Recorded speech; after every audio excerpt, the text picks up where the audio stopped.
Hello students, come on. ഇതേ സ്പീഡോടെ marathon number part number 3 of Companies Act 2013. Part number 3, completely we are going to deal with a biggest portion, most important portion, doctrine. എടാ ഡോക്ടറിന് പറഞ്ഞാൽ സത്യം പറഞ്ഞാൽ എളുപ്പമാണ്, ടഫായിട്ട് സംഭവമല്ല.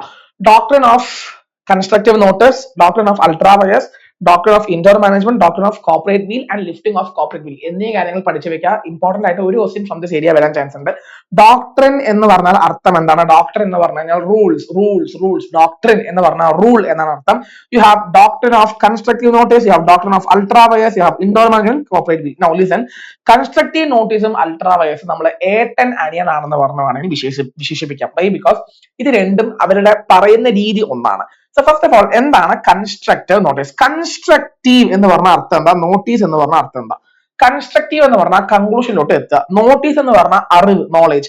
സോ ആരെല്ലാം കമ്പനിയുമായിട്ട് ഡീൽ ചെയ്യുന്നുണ്ടോ അവന്മാരെല്ലാരും MOA AOA വായിച്ച് മനസ്സിലാക്കിയിട്ട് ശേഷം മാത്രമേ കമ്പനി ഡീൽ ചെയ്യാൻ പാടുള്ളൂ. ഇല്ലെങ്കിൽ കമ്പനിനെ കുറ്റം പറയാൻ പറ്റൂല, അവരാണ് കുറ്റവാളികൾ. സാർ ഒന്നും മനസ്സിലായില്ല, ശ്രദ്ധിച്ചു കേൾക്കാം. കമ്പനിയുടെ MOA പറയുന്നു കമ്പനി deals with mango എന്ന് പറഞ്ഞു. Okay, now what happened is Mr. A sold 10,000 വേണ്ട 100 kilo എന്ന് പറയാം, 100 kilo of mango of rupees 10,000. Now my question here is, company failed to pay the price of mangoes. Can A sue the company? Can A sue the company and recover the amount of mango? Answer, mango ആണെങ്കിൽ okay. No, but what I am coming to tell you is, കമ്പനിയുടെ object mango ആണ്. Mango മേടിച്ചു കഴിഞ്ഞാൽ പ്രശ്നമില്ല, company is liable to pay. പക്ഷേ ഇപ്പോ mister A sold apple ആണെന്ന് വെച്ചോ, മൗവാല് പറയുന്ന മാംഗോ ആണ്, പക്ഷെ ആപ്പിൾ മിസ്റ്റർ എ വിറ്റത് എന്താ? ആപ്പിൾ ആണ്. നോ, മിസ്റ്റർ എ വിറ്റത് ആപ്പിൾ ആയതുകൊണ്ട് അത് ശരിയായ സംഭവമാണോ തെറ്റായ സംഭവമാണോ? തെറ്റായ സംഭവമാണ്.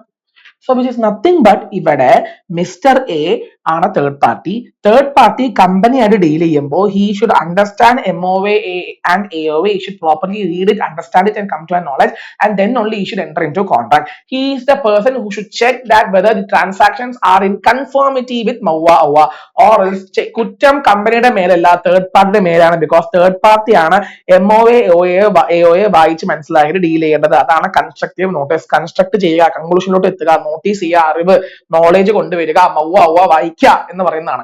നോ, ഇത് തന്നെയാണ് ultra vires. What is ultra vires? Ultra vires means beyond the power. ഇപ്പോ ഈ സെയിം എക്സാമ്പിൾ ആണ് അൾട്രാ വയേഴ്സ്.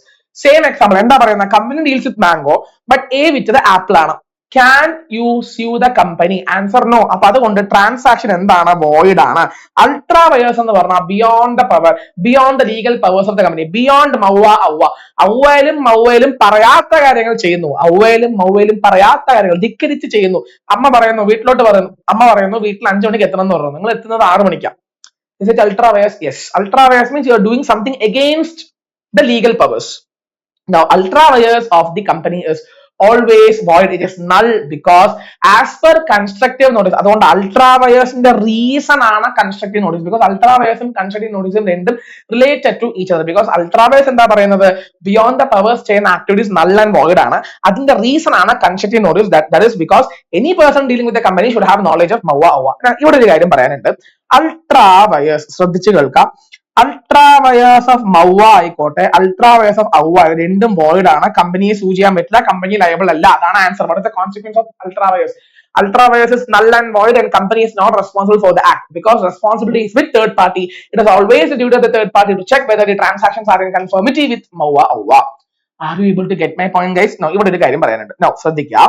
ഇപ്പോ ശ്രദ്ധിച്ചു കേൾക്കാട്ടോ. എക്സാമ്പിൾ ആണ്. AOA പറയുന്നു director can take loan up to 10 lakh. Okay. Now Mr. A gave loan of 12 lakh. Is it ultra wires? Yes. ഇതില് 10 lakh no issue. 10 lakh within the powers ആണ്. പക്ഷേ 2 lakh ultra wires അല്ലേ? 10 lakh പ്രശ്നമില്ല. because 10 lakh വരെ എടുക്കാം. So ഇവിടെ this is valid, this is void. ഇതിൽ വീണ്ടും ഒരു സംഭവം ഉണ്ട്. ഈ 2 ലക്ഷം എ എക്സ്ട്രാ ആയിട്ട് കൊടുത്തല്ലോ, 10 + 2 12. ഈ 2 ലക്ഷം രൂപ കോൺസെൻട്രേറ്റ് ചെയ്യുക. ഈ 2 ലക്ഷം കമ്പനി വീണ്ടും രണ്ട് ഡിവിഷൻസിൽ ഡിവൈഡ് ചെയ്യുക. കമ്പനി എക്സ്പെൻഡ് ചെയ്തു, കമ്പനി നോട്ട് എക്സ്പെൻഡ് ചെയ്തു. എക്സാമിന് ചോദിക്കും, ഇമ്പോർട്ടന്റ്. കമ്പനി അത് യൂസ് ചെയ്ത് കഴിഞ്ഞു, കമ്പനി അത് യൂസ് ചെയ്തിട്ടില്ല. കമ്പനി അത് യൂസ് ചെയ്ത് കഴിഞ്ഞാൽ cannot sue and recover. എടാ 12 ലക്ഷം, 10 ലക്ഷം കൊടുക്കാൻ പറ്റുള്ളൂ, 12 കൊടുത്തു, അപ്പൊ 2 ലക്ഷം അല്ല അൾട്രാ വയേഴ്സ്. ആ 2 ലക്ഷം കമ്പനി എക്സ്പെൻഡ് ചെയ്ത് കഴിഞ്ഞാൽ you cannot do anything. But company expend ചെയ്തിട്ടില്ലെങ്കിൽ you can stop the company from expanding. അതിനെ വിളിക്കുന്ന പേരാണ് ഇൻജങ്ഷൻ. സ്റ്റേ ഓർഡർ കൊടുക്കാം, കമ്പനിയോട് അതിനെ യൂസ് ചെയ്യാതെ ഇരിക്കാനായിട്ടുള്ള സ്റ്റേ ഓർഡർ കൊടുക്കാം. ആൻഡ് ആ money can be recovered. That money can be recovered from the property of the company. Because company is not the owner for that ultra vires money that has been told in your example. Come on guys, ഇത് ഒരു വട്ടം കൂടി നോക്കുക, ഇവിടെ നോക്കുക. Come to this example guys. Come to this example. Come to example number 7. If you have supplied goods or performed services on such contract or lend money, you cannot obtain back the payment or recover the money lent. ചെയ്യാൻ പറ്റില്ല, ultra wires ആണെങ്കിൽ ചെയ്യാൻ പറ്റില്ല. But if money advance of the company has not been expended, ചെലവ് ചെയ്തിട്ടില്ലെങ്കിൽ lender may stop the company from parting it by means of injection. And it is because company is not the owner of the money. Ultra vires ആക്ടിന് company owner അല്ല എന്നാണ് പറയുന്നത്. ആ പൈസ കമ്പനിയുടെ അല്ല. As because of this, lender remains the owner. He can take back the property in specie എന്ന് പറഞ്ഞ ആ property തിരിച്ചെടുക്കാം, subject to certain conditions as prescribed by the court. Okay, now വളരെ ഇമ്പോർട്ടന്റ് ആണ്. എന്താണ് ultra vires beyond the power? Ultra vires act is always void ആണ്. Ultra vires of AOA, ultra vires of AOA are all void ആണ്. Ultra vires act of AOA ഉണ്ട്, AOA ഉണ്ട്. But if you have lend money which is excess, 10 ലക്ഷത്തിന് പകരം 12 ലക്ഷം കൊടുത്തു കഴിഞ്ഞാൽ excess 2 ലക്ഷമാണ് ultra wires. ആ 2 ലക്ഷം സ്പെൻഡ് ചെയ്തിട്ടുണ്ടെങ്കിൽ എങ്ങനെയാണ്, സ്പെൻഡ് ചെയ്തിട്ടില്ലെങ്കിൽ എങ്ങനെയാണ് പഠിച്ചു വെക്കുക. നൗ ഒരു കാര്യം കൂടി പറയാനുണ്ട്. അൾട്രാ വയേഴ്സ് ആക്ടിന്റെ ratification. What is meant by ratification? Rectification ആണോ സാർ? യെസ്, റെക്ടിഫിക്കേഷൻ എന്ന് പറയാം, റാറ്റിഫിക്കേഷൻ എന്ന് പറയാം, രണ്ടൊന്നാം. റാറ്റിഫൈ ചെയ്യുന്നു എന്ന് പറഞ്ഞാൽ ആ തെറ്റിനെ തിരുത്തി കൊടുക്കുന്നു അർത്ഥം. റാറ്റിഫൈ ചെയ്യുന്നു എന്ന് പറഞ്ഞാൽ തെറ്റിനെ തിരുത്തി കൊടുക്കുന്നു. ശ്രദ്ധിച്ചു കേൾക്കാം. Ultra vires of MOA, ultra vires of AOA. മൗവാല് പറയുന്നു MOA company deals with mango. Mister A sold apple. ഇത് നടന്നത് ഏപ്രിൽ 1-ാം തീയതിയാണ്. ഇനി ഏപ്രിൽ 2-ാം തീയതി മെമ്പേഴ്സ് എല്ലാവരും, ഷെയർ ഹോൾഡേഴ്സ് എല്ലാവരും ചേർന്ന് മൗവാനെ ചേഞ്ച് ചെയ്തിട്ട് മൗവാല് പറയുന്നു മാംഗോ മാത്രമല്ല കമ്പനിക്ക് ആപ്പിളും ഡീൽ ചെയ്യാം എന്ന് പറഞ്ഞ് മാറ്റി കൊടുത്തു. So what they trying to do, ആ ചെയ്ത തെറ്റിനെ റാറ്റിഫൈ ചെയ്യുന്നു, റെക്ടിഫൈ ചെയ്യുന്നു. ഓക്കെ പോട്ടെ എന്ന് പറഞ്ഞ് തിരുത്തി കൊടുക്കുന്ന പ്രവർത്തിയാണ് റാറ്റിഫിക്കേഷൻ. മൗവ ചെയ്ത തെറ്റിനെ തിരുത്തി കൊടുക്കാമോ? ആൻസർ തിരുത്തി കൊടുക്കാൻ പറ്റില്ല. ഇനി ചെയ്ത തെറ്റൊന്നും ചെയ്യാൻ പറ്റില്ല. ചെയ്ത തെറ്റ് തന്നെയാണ്. Company is not responsible, company is not liable, you cannot sue company. But ഇനി മുതൽക്ക് ഏപ്രിൽ 2 മുതൽക്ക് വരുന്ന ട്രാൻസാക്ഷൻസ് ആപ്പിളും സെയിൽ ചെയ്യാം, ആപ്പിളും മേടിക്കാം. Apple can be sold by third party to the company. Company can buy the apple, no issue.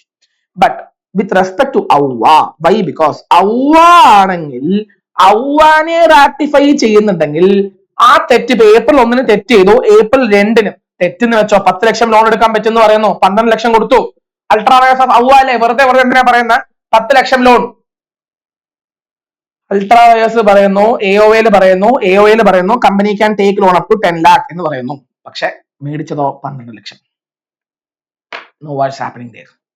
Ultra vires ഈ ചെയ്ത തെറ്റ് ഏപ്രിൽ 1-ാം തീയതിയാണ്. ഏപ്രിൽ 2-ാം തീയതി അതിനെ തിരിച്ചു കൊടുക്കുന്നു. തിരുത്തി കൊടുത്താൽ ഏപ്രിൽ 1-ൽ നടന്ന ട്രാൻസാക്ഷനും വാലിഡ് ആക്കാനുള്ള ആ ഒരു സംഭവം എഒഎക്ക് ഉണ്ട്. Because AOA ratification can be done retrospectively, MOA ratification can be done only prospectively. That is MOA ultra vires can be ratified. AOA ultra vires can not be ratified എന്നാണോ? തിരിച്ചല്ലേ പറയേണ്ടത്? MOA ratification cannot be ratified, AOA ratification can be. എടാ ഒന്നില്ലടാ, മൗവാനെ ratify ചെയ്തു, correct ആണോ? ചെയ്യാൻ പറ്റൂല, ratification valid അല്ല. ഔവാനെ റാറ്റിഫൈ ചെയ്യാമോ? റാറ്റിഫൈ ചെയ്യാം, അത് കറക്റ്റ് ആണ്. മനസ്സിലാവുന്നുണ്ടോ ഗൈസ്? എടാ എന്താ പറയുന്നത്? സിമ്പിൾ. അൾട്രാ വയേഴ്സും കൺസ്ട്രക്റ്റീവ് നോട്ടീസും ഏറെക്കുറെ ഒന്നാണ്. ബിക്കോസ് കൺസ്ട്രക്റ്റീവ് നോട്ടീസിന്റെ മീനിങ് ആണ് അൾട്രാ വയേഴ്സിൽ പറയുന്നത്. Yes or no? ഫസ്റ്റ് അത് പറ. കൺസ്ട്രക്റ്റീവ് നോട്ടീസിന്റെ സംഭവമാണ് അൾട്രാ വയേഴ്സിൽ പറയുന്നത്.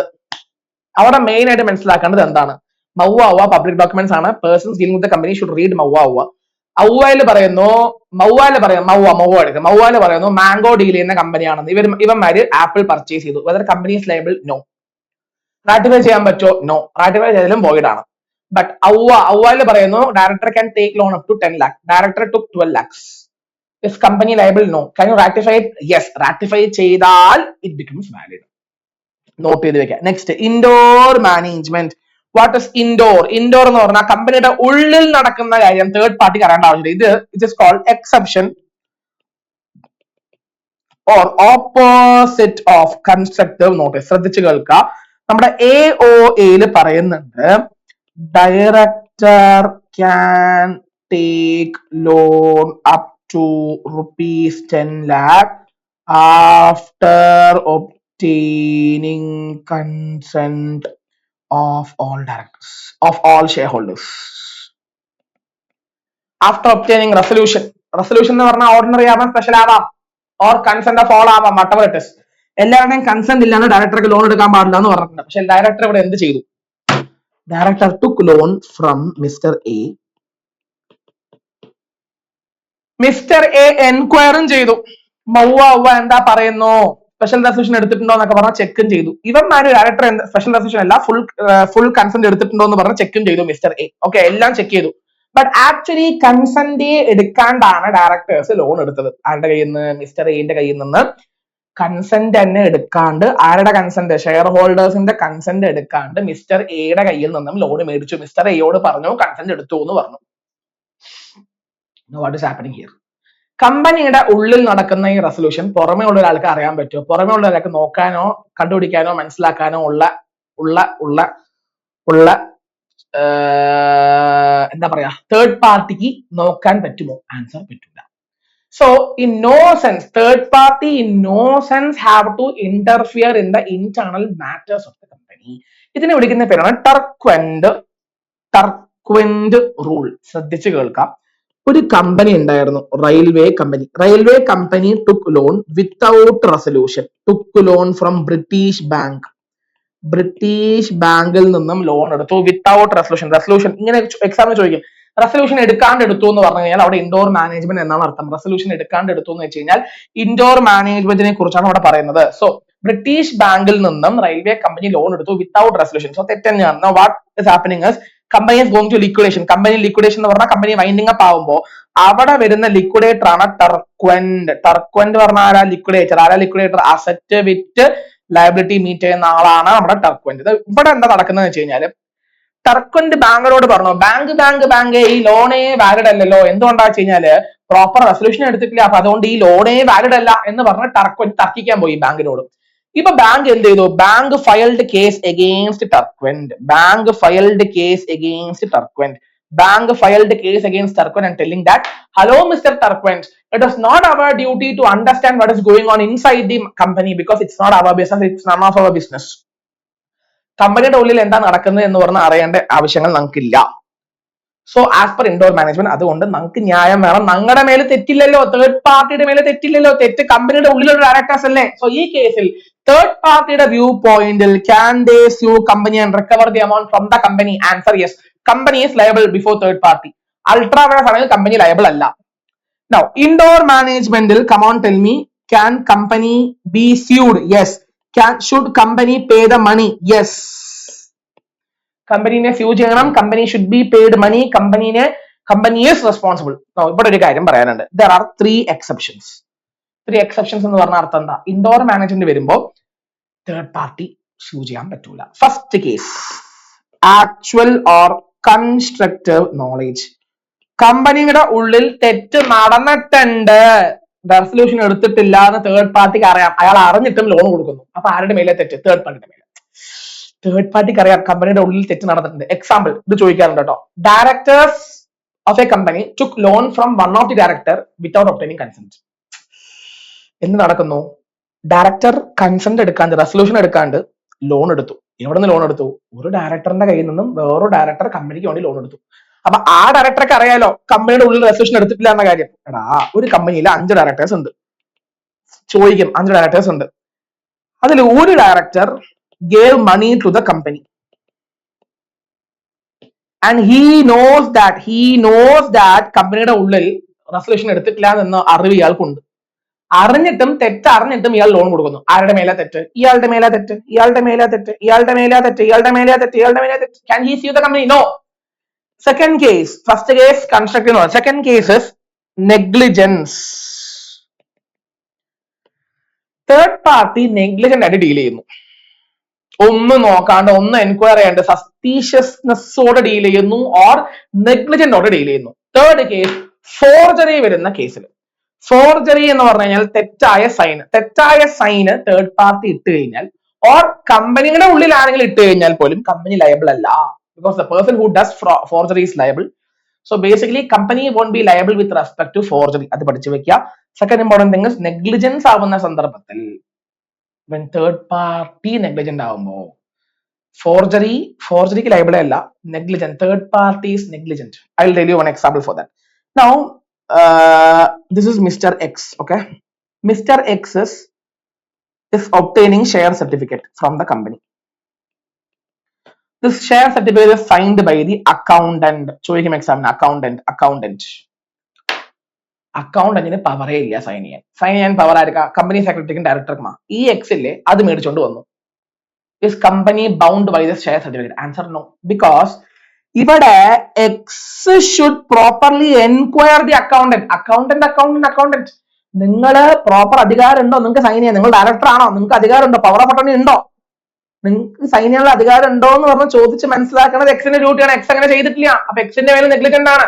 ഈ സന്ദർഭത്തിൽ കമ്പനി ലയബിൾ ആവില്ല. Company is not bound by the share certificate transaction, share registration. Text ബുക്കിൽ ഉണ്ടാ എക്സാമ്പിൾ ഒന്ന് വായിക്കാം കേട്ടോ. Last point is corporate veil. What is meant by corporate veil? Corporate veil എന്ന് പറഞ്ഞാൽ member is different, company is different, both are two different elements. Corporate veil എന്ന് പറഞ്ഞ അർത്ഥം എന്താ? VIEL. വീൽ എന്ന് പറഞ്ഞു കഴിഞ്ഞാൽ സ്ക്രീൻ, ഇമാജിനറി സ്ക്രീൻ എന്നാണ് അർത്ഥം. Imaginary screen between company and members. Company member ഒന്നല്ല, കമ്പനി മെമ്പർ വേറെ ആൾക്കാരാണ്. ഇവിടെ പറയാനായിട്ട് സലോമോൻ വേഴ്സസ് സലോമൻ കമ്പനി ലിമിറ്റഡ് എന്ന് പറഞ്ഞ കേസിലുണ്ട്. ആ കേസിലോ നമുക്ക് തീം മനസ്സിലാക്കാനായിട്ട് ഒരു ക്വസ്റ്റ്യൻ നമുക്ക് ചെയ്യാം. ആ ക്വസ്റ്റ്യൻ ചെയ്ത് കഴിഞ്ഞാൽ തന്നെ നിങ്ങൾക്ക് മനസ്സിലാവും. Read this question guys. Mister Raj formed a company. അതിന് മുമ്പ് എനിക്കൊരു കാര്യം പറയാനുണ്ട്. ഒരു കമ്പനി വൈൻഡ് അപ്പ് ചെയ്യുമ്പോൾ എന്ത് നടക്കും അത് പറ. ഒരു കമ്പനി വൈൻഡ് അപ്പ് ചെയ്യുമ്പോൾ, വൈൻഡിങ് അപ്പിന്റെ കേസിൽ അസറ്റിനെ എന്ത് ചെയ്യും? നിങ്ങൾ സോൾഡ് ചെയ്തിട്ട് ലയബിലിറ്റിനെ മീറ്റ് ചെയ്യും. Yes or no? അസറ്റിനെ സോൾഡ് ചെയ്ത് ലയബിലിറ്റി മീറ്റ് ചെയ്യും. ലയബിലിറ്റി മീറ്റ് എന്ന് പറഞ്ഞാൽ അതിന് ഓർഡർ ഉണ്ട്. ഫസ്റ്റ് നിങ്ങൾ എന്ത് ചെയ്യണം? സെക്യൂർഡ് ലയബിലിറ്റിനെ മീറ്റ് ചെയ്ത് കഴിഞ്ഞിട്ടാണ് അൺസെക്യൂർഡ് ലയബിലിറ്റിനെ മീറ്റ് ചെയ്യണം. അത് കഴിഞ്ഞിട്ട് പ്രിഫറൻസ് ഷെയർ ഹോൾഡറിനെ മീറ്റ് ചെയ്ത് കഴിഞ്ഞിട്ട് ലാസ്റ്റ് മാത്രം ആരെ മീറ്റ് ചെയ്യാൻ പാടുള്ളൂ? എമൗണ്ട്. സെക്യൂർഡ് കഴിഞ്ഞിട്ട് അൺസെക്യൂർഡ്. ഫസ്റ്റ് സെക്യൂർഡ് ഡെറ്റ് എന്ന് പറഞ്ഞാൽ എന്താ സെക്യൂർഡ് ഡെറ്റ്? ഞാൻ ഹൗസിംഗ് ലോൺ എടുത്തു. ഞാൻ എന്റെ വീടിന്റെ ആധാരം വെച്ചിട്ടാണ് ഹൗസിംഗ് ലോൺ എടുത്തത്. അപ്പൊ സെക്യൂർഡ് ഡെറ്റ് അല്ലേ? അതെ. ഞാൻ കാശ് അടച്ചില്ലെങ്കിൽ എന്റെ വീട് വിൽക്കും. അതെ. കമ്പനി ഒരു ലോൺ എടുത്തു. Company took a loan by pledging its assets, by mortgaging its assets. കമ്പനിയുടെ അസറ്റ്സിനെ ചാർജ് ചെയ്തിട്ട്, മോർഗേജ് ചെയ്തിട്ട് പണയം വെച്ചു എന്ന് പറഞ്ഞോ? അങ്ങനെ നല്ലത്. പണയം വെച്ചിട്ട് ലോൺ എടുത്തു. Secured ഡെപ്റ്റ്? Yes. So first secured ഡെപ്റ്റ് payment ചെയ്ത് കഴിഞ്ഞിട്ട് അൺസെക്യൂർഡ് എന്ന് പറഞ്ഞാൽ ക്രെഡിറ്റേഴ്സ്, ബിൽ പേബിൾ ഒക്കെ വരും. അത് കഴിഞ്ഞ് തേർഡ് ആണ് പ്രിഫറൻസ് ആൻഡ് ഫോർത്ത് ആണ് ഇക്വിറ്റി. ഇവിടെ പറയാനുള്ള കാര്യം മിസ്റ്റർ രാജ് എന്ത് ചെയ്യുന്നു എന്ന് പറഞ്ഞുതരാം. Mister Raj formed a company with capital of 50,000. He sold his business to another company for 40,000. So Raj എന്ത് ചെയ്തു? അവന്റെ ബിസിനസിനെ വേറൊരു കമ്പനിക്ക് സോൾഡ് ചെയ്തു.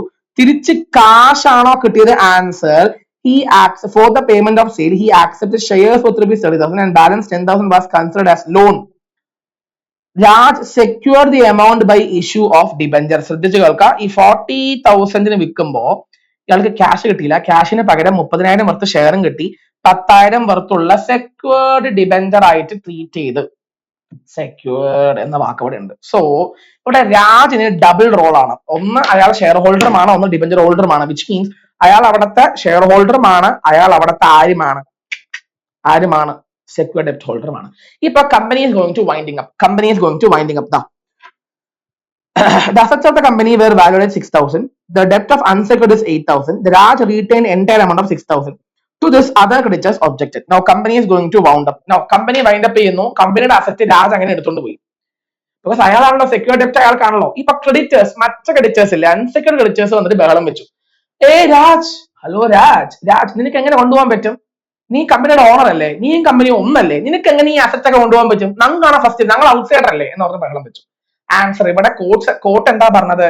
കമ്പനി മെമ്പറും ഒന്നല്ല, വേറെ വേറെയാണ്. രാജ് ഇവിടുത്തെ മെമ്പർ ആണെങ്കിലും പോലും അവനും കമ്പനി ഒന്നല്ല, അവൻ ഇൻസൈഡർ ആണെങ്കിൽ പോലും ഈ കോർപ്പറേറ്റ് വീൽ തിയറി എന്താ പറയുന്നത്, കമ്പനിയുടെ അഫക്ട്സിന് company's liable, company's different and member is different, both of these two people are two different entities എന്ന് ആര് പറഞ്ഞു? Come on guys tell me. Court, house of lord എന്ന് പറഞ്ഞ കോർട്ട് വെർഡിക്റ്റ് പുറത്താക്കി. ഇവിടെ ക്രെഡിറ്റേഴ്സ് ബഹളം വെച്ചു. ക്രെഡിറ്റേഴ്സ് പറഞ്ഞു ഫസ്റ്റ് നമുക്കാണ് പൈസ തരേണ്ടത്, രാജിന് കൊടുക്കരുത്, രാജ് ഇൻസൈഡർ ആണ്, അവൻ മെമ്പർ ആണ്, അവനും കമ്പനി ഒന്നാണെന്നൊക്കെ പറഞ്ഞ് ബഹളം വെച്ചു. കോർട്ട് എന്ത് പറഞ്ഞു? കോർട്ട് പറഞ്ഞു കമ്പനി വേറെ, മെമ്പർ വേറെയാണ്, അതുകൊണ്ട് കോർപ്പറേറ്റ് വീൽ തിയറിയുടെ അനുസരിച്ചിട്ട് രാജിന് തന്നെ ഫസ്റ്റ് പ്രിഫറൻസ് കൊടുക്കണം, ബിക്കോസ് അവൻ സെക്യൂർ ക്രെഡിറ്ററും കൂടി ആണ് എന്ന് പറഞ്ഞ് കോർട്ട് അതിനെ തള്ളി കളഞ്ഞു. സോ ഇത് വളരെ ഇമ്പോർട്ടന്റ് ആണ്. എക്സാം പോയിന്റ് ഓഫ് വ്യൂല് എക്സാമിന് ചോദിക്കാൻ ചാൻസ് ഉണ്ട്. This question from Salomon versus Salomon. Company and members are two different entities. Company is not responsible for the act of the members. Members is not responsible for the act of the company. Okay. Now, ചില സന്ദർഭത്തിൽ there are five cases in which this corporate wheel theory can be ignored, pierced, or disregarded. We call it as lifting of corporate wheel. What is meant by lifting of corporate wheel? Lifting of corporate wheel എന്ന് പറഞ്ഞാൽ there are certain circumstances in which this corporate wheel theory will be ignored. This corporate wheel theory will be disregarded. Disregard ചെയ്യും, ignore ചെയ്യും, ഇല്ലാണ്ടാവും. അതായത് corporate veil എന്ന് പറഞ്ഞാൽ എന്താ? Company മെമ്പറും വേറെ വേറെ. ഈ പറയാൻ പോകുന്ന 5 കേസിലും കമ്പനി മെമ്പർ ഒന്നാവുന്നു. They are treated as one എന്നാണ് പറയുന്നത്. ഈ 5 കേസിലും കമ്പനി മെമ്പറും ഒന്നായി മാറുന്നു, കമ്പനി മെമ്പറും ഒന്നായി മാറുന്നു, കമ്പനി മെമ്പറും ഒന്നായി മാറുന്നു. ഈ 5 കേസസിൽ കമ്പനിയും മെമ്പറും ഒന്നായി മാറുകയാണ്. ഏത് കേസസിൽ? ഈ 5 കേസസിൽ. Very important. Either direct question can be asked or situation based question can also be asked. Come on guys. First question, first cases to protect the revenue. ഞാൻ പറഞ്ഞുതരാം, ഒരു മിനിറ്റ്. ടെക്സ്റ്റ് ബുക്ക് ഒന്ന് എടുത്തേ എല്ലാവരും ഗൈസ്. ടെക്സ്റ്റ് ബുക്ക് ഈ ഒരു lifting of corporate wheel എടുത്തേ. Lifting of corporate wheel എടുത്തേ. ലിഫ്റ്റിംഗ് ഓഫ് കോർപ്പറേറ്റ് വീൽ കിട്ടി. ലിഫ്റ്റിംഗ് ഓഫ് കോർപ്പറേറ്റ് വീൽ, അതില് ടു പ്രൊട്ടക്ട് റവന്യൂ എടുക്കാം. ടു പ്രൊട്ടക്ട് റവന്യൂ എന്ന് പറഞ്ഞാൽ ടു പ്രൊട്ടക്ട് ഇൻകം ടാക്സ്. അവിടെ പഠിക്കാനുള്ള കേസുകളുടെ പേരാണ് ദിൻഷോ മാനർജി പെറ്റിറ്റ് ആണ് കേസുകളുടെ പേര്. അവിടെ ശ്രദ്ധിച്ചു കേൾക്കാം. നോർമലി ഇൻകം ടാക്സ് എന്ന് പറയുമ്പോൾ ഒരു നിങ്ങൾക്ക് ഇൻകം ടാക്സ് പഠിക്കാനില്ല, ഫൗണ്ടേഷൻ ജസ്റ്റ് അറിവ് മാത്രം പറഞ്ഞുതരാം. 2.5 ലക്ഷം രൂപ വരെ ടാക്സ് ഇല്ല എന്ന് വിചാരിക്കുക. ഓക്കെ, 2.5 lakhs വരെ ടാക്സ് ഇല്ല എന്ന് അസ്യൂം ചെയ്യാം, ജസ്റ്റ് an assumption മാത്രം. Now this is Mr. ശേഷു, അല്ല ശേഷുയുടെ കയ്യിൽ 10 ലക്ഷം ഇൻകം ഉണ്ടെന്ന് വെച്ചോ. ഇയാൾ എന്ത് ചെയ്തു? ഇൻകം ടാക്സ് വെട്ടിക്കാൻ വേണ്ടിയിട്ട് 4 കമ്പനി തുടങ്ങി. Company number 1, company number 2, company number 3, company number 4 തുടങ്ങി. എന്നിട്ട് ഈ 10 ലക്ഷത്തില് 2.5 എന്ന് പറഞ്ഞ് റൂട്ട് ചെയ്തു. 2.5 എന്ന് പറഞ്ഞ് റൂട്ട് ചെയ്തു. 4 കമ്പനിക്ക് റൂട്ട് ചെയ്തു. നോ, ഈ 4 കമ്പനി തിരിച്ച് ഇയാൾക്ക് 2.5 തിരിച്ച് വേറെ കളർ എടുക്കാം, വേറെ കളർ തിരിച്ച്. ഓ മൈ ഗോഡ്, വല്ലാത്ത കളറായി പോയി. തിരിച്ച് കൊടുത്തു. എങ്ങനെ കൊടുത്തു? ലോൺ ആയിട്ട് കൊടുത്തു. Now come on tell me, ലോണും ഇൻകം ഒന്നാണോ? ഇൻകം വേറെ, ലോൺ വേറെ. അപ്പൊ ശേഷു പറഞ്ഞു എന്റെ ഇൻകം അല്ല, 10 ലക്ഷം എന്റെ ഇൻകം അല്ല, എന്റെ കമ്പനിയുടെ ഇൻകം ആണ്, അതുകൊണ്ട് എനിക്ക് ടാക്സ് അടയ്ക്കേണ്ട ആവശ്യമില്ല, 2.5 ഇൻകം ഉള്ളൂ, അതിനെ ലോണായിട്ട് എടുത്ത് മാറ്റി കഴിഞ്ഞു എന്ന് പറഞ്ഞിട്ട് ദിൻഷോ മാനർജി പെറ്റിറ്റ് പറഞ്ഞു. ഇൻകം ടാക്സ് അതോറിറ്റി വന്ന് അവന്മാര് ഇൻസ്പെക്ഷൻ വന്നപ്പോ ഇങ്ങനെ പറഞ്ഞു. What happen? ഫൈനലി കോർട്ട് ഇത് കണ്ടുപിടിച്ചു. കോർട്ട് പറഞ്ഞു ദിൻഷോ ഈ കള്ളത്തരം കാണിക്കാൻ വേണ്ടിയിട്ട്, ഇൻകം ടാക്സിനെ ഇവേഡ് ചെയ്യാൻ വേണ്ടി, ഇൻകം ടാക്സിനെ പറ്റിക്കാൻ വേണ്ടിയിട്ട് തുടങ്ങിയ കമ്പനിയാണ്, ഇത് നമ്മൾ അനുവദിക്കൂല എന്ന് പറഞ്ഞു. ഈ സന്ദർഭത്തിൽ ദിൻഷോവും അവന്റെ കമ്പനിയും ഒന്നാണെന്ന് പറഞ്ഞത് ഈ 10 ലക്ഷം അവന്റെ ഇൻകം ആണ് എന്ന് പറഞ്ഞ് കോർട്ട് വെർഡിക്റ്റ് ഇറക്കി. അപ്പൊ അതുകൊണ്ട് this income will belong to him and he becomes the member and company becomes one. പഠിച്ചു വെക്കുക, വളരെ ഇമ്പോർട്ടന്റ് ആണ്. A wealthy man have huge income എന്ന് പറഞ്ഞ ക്വസ്റ്റ്യൻ വന്നാൽ ഇതാണ് ആൻസർ. ഓക്കെ, സെക്കൻഡ് സിറ്റുവേഷൻ ഒന്നുമായിട്ട് പഠിച്ചു വരാം, ഇത് ഇമ്പോർട്ടന്റ് ആണ്. When subsidiary company is acting as agent of holding. ശ്രദ്ധിച്ചു കേൾക്കുക. ഇപ്പോ ഇതിൽ പറയേണ്ട ഒരു കേസ് ലോ ആണ് merchandise transport limited versus British transport corporation. ഒരു കാലത്ത് നമുക്ക് ഈ പെർമിറ്റും എന്താ പറയാ പിന്നെ ലൈസൻസ് ഒക്കെ തരുന്നത് ബ്രിട്ടീഷ് ട്രാൻസ്പോർട്ട് കമ്മീഷൻ ആണ്. Okay guys, now there was a company called merchandise transport limited. ഈ ട്രാൻസ്പോർട്ട് ലിമിറ്റഡിന് എവിടെ നിന്ന് നമുക്ക് എന്ത് കിട്ടും? മെർക്കൻഡൈസ് ട്രാൻസ്പോർട്ട് ലിമിറ്റഡിന് എവിടെ നിന്ന് ലൈസൻസും പെർമിറ്റും കിട്ടും? Answer British transport commission. പക്ഷേ ബിക്കോസ് ഓഫ് സം റീസൺസ് ഇവന്മാർക്ക് ലൈസൻസ് കിട്ടിയില്ല. Because of some reasons, so what they did is ഈ merchandise transport limited started a subsidiary company and but because of some good things what happened to him is this subsidiary company got license. Because of some things this subsidiary got license. Now what happened? MTL. Who is MTL? Mercantile Transport Limited completely transferred their vehicles to this subsidiary and they have started to run their business with the help of the subsidiary company. സബ്സിഡിയറിക്ക് licence കിട്ടിയില്ലോ എന്ന് പറഞ്ഞാൽ അവരുടെ assets ഒക്കെ ഇതിലോട്ട് transfer ചെയ്തു. So ഇവിടെ subsidiary കമ്പനീനെ വെച്ചുകൊണ്ട് ഇവരുടെ കമ്പനിയുടെ ബിസിനസിനെ റൺ ചെയ്യുന്നു. Where subsidiary is acting as the agent. Normally subsidiary വേറെ ഹോൾഡിംഗ് വേറെ. ഈ സന്ദർഭത്തിൽ ഹോൾഡിംഗ് സബ്സിഡിയറി ഒന്നാക്കി ട്രീറ്റ് ചെയ്തിട്ട് ലൈസൻസിനെ ക്യാൻസൽ ചെയ്ത് കൊടുത്തു. വളരെ ഇമ്പോർട്ടന്റ് ആയ കേസിലോ ആണ്. മനസ്സിലായെങ്കിൽ വീണ്ടും ഒരു വട്ടം കാണാം, അത്രേ ഉള്ളൂ.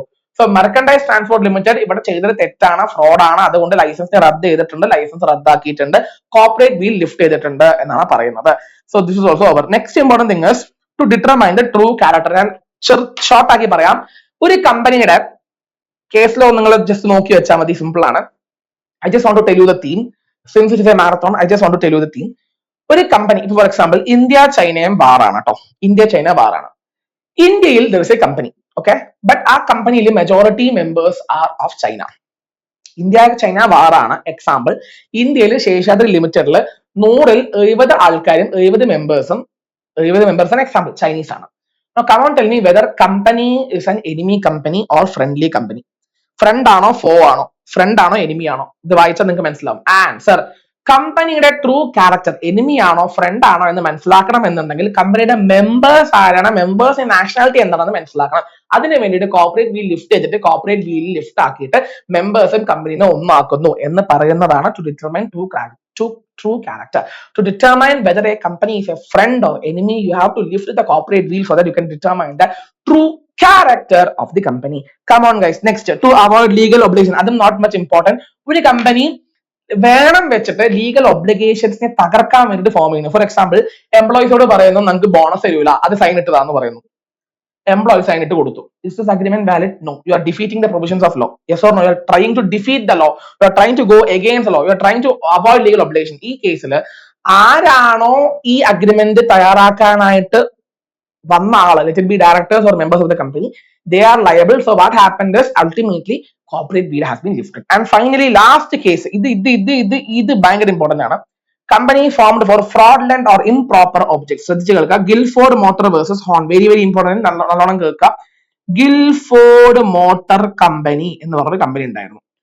ആ കമ്പനിയിൽ വർക്ക് ചെയ്ത ഒരു ആളായിരുന്നു Horn. Horn was working in Guildford Motor. Horn was working in Guilford Motor. Horn was working in Guilford Motor. Horn was working in Guilford Motor Company. Now, some reasons he retired. Example, he retired. Okay. Now, what happened is Guilford Motor kept a restraint of trade agreement. Restraint of trade contract specific similar business, specific location, specific time period ചെയ്യാൻ പാടില്ല. എടാ 5 വർഷം കേരളത്തിൽ നീ business ചെയ്യാൻ പാടില്ല എന്ന് പറഞ്ഞ restraint of trade agreement വെച്ചു. വാലിഡ് ആണോ? റെസ്ട്രെയിൻ ഓഫ് ട്രേഡ് ചെയ്യാണ്ടിരിക്കണം. റെസ്ട്രെയിൻ ഓഫ് ട്രേഡ് എന്താണെന്ന് അറിയില്ലെങ്കിൽ കോൺട്രാക്ട് ആയിട്ട് നോക്കാം. ഇവിടെ Gilford motor kept a restraint of trade agreement with Horne not to solicit the customers. കസ്റ്റമേഴ്സിനെ എടുക്കാൻ പാടില്ല, ബിസിനസ് ചെയ്യാൻ പാടില്ല എന്ന് പറഞ്ഞിട്ട് ഒരു റെസ്ട്രെയിൻ ഓഫ് ട്രേഡ് വെച്ചു. What Horne did? ഹോൺ ഭയങ്കര കുറച്ച് ബുദ്ധി ഓവറായാലും ബുദ്ധിമുട്ടാണല്ലോ. ഹോൺ എന്ത് ചെയ്തു? Horne started a company and he did business. ഇതിനിപ്പോ ഹോൺ എന്താ പറയുന്നത് അറിയോ? ഹോൺ പറയുന്നു ഹോണ് വേറെ, ഹോണിന്റെ കമ്പനി വേറെ, ഞങ്ങൾ രണ്ടുപേരും വേറെ വേറെ ആൾക്കാരാണ്, അതുകൊണ്ട് ഇങ്ങനെ സ്യൂ ചെയ്യണ്ട, ഞാനല്ല ബിസിനസ് ചെയ്യുന്നതെന്ന് പറഞ്ഞിട്ട് ഇയാളുടെ വാദം പറഞ്ഞു. മനസ്സിലായില്ല? ഇയാൾ എന്തിനാ കമ്പനി തുടങ്ങിയത്? ബിസിനസ് ചെയ്യാനല്ലേ. ഇയാൾ തുടങ്ങിയതേ ഒരു ഇംപ്രോപ്പർ കണ്ടക്ട്, ഈ ROT-നെ ഡിഫീറ്റ് ചെയ്യാൻ വേണ്ടി, ഈ റെസ്ട്രെയിൻ ഓഫ് ട്രേഡിനെ എതിർക്കാൻ വേണ്ടിയിട്ടാണ് ഈ company. As per this ROT he should not do business, but he is doing business with the help of a company. Is he doing a right thing? Answer, no, he is not doing a right thing. Hence, what court told us, he has started it for an improper conduct or fraudulent purpose. Hence, he and his company will be treated as one. Corporate wheel is lifted. Now, with this, we are completing the marathon. I just want to tell one important short thing for Companies Act. Companies Act, first segment, GTF and applicability. Types of company, very, very, very, very, very important. Study 2-3 times. Next, come on guys, after that you have to go to formation. Formation of company is least important area.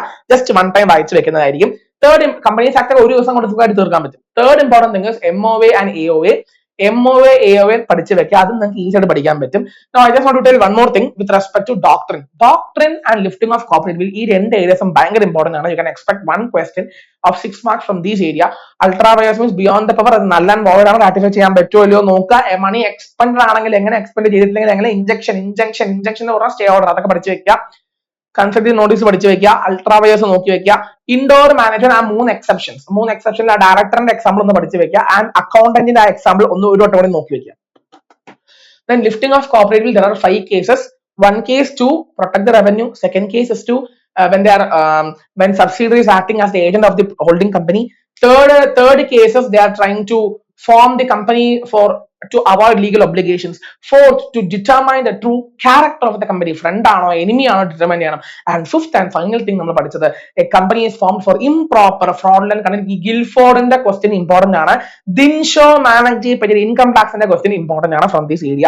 So with this we are successfully completing marathon. മാരത്തോണിന്റെ main ആയ അർത്ഥം എന്താണെടാ? ഒരു വട്ടം പഠിച്ചു വന്ന ആൾക്കാർ അവർ revise ചെയ്യുമ്പോൾ ഇത് കേട്ടോണ്ട് റിവൈസ് ചെയ്യുമ്പോൾ ഭയങ്കര എഫക്റ്റീവ് ആവണം എന്നൊരു ഇന്റൻഷൻ ആണ്. സോ മാരത്തോൺ വന്ന് പഠിച്ചവര് മാത്രം കാണുക, പഠിക്കാത്തവര് ഒന്നും പഠിക്കാണ്ട് വന്ന് ഇരുന്നത് കണ്ട് മനസ്സിലായില്ല എന്ന് പറഞ്ഞ ആരും പറയണ്ട. So all the very best, because from Companies Act 13 to 15 marks is expected. Write properly, write cleanly. Surely this attempt is your attempt. We'll meet you with another chapter in marathon, guys. This is CA Sheshadri signing off. Thank you. All the very best.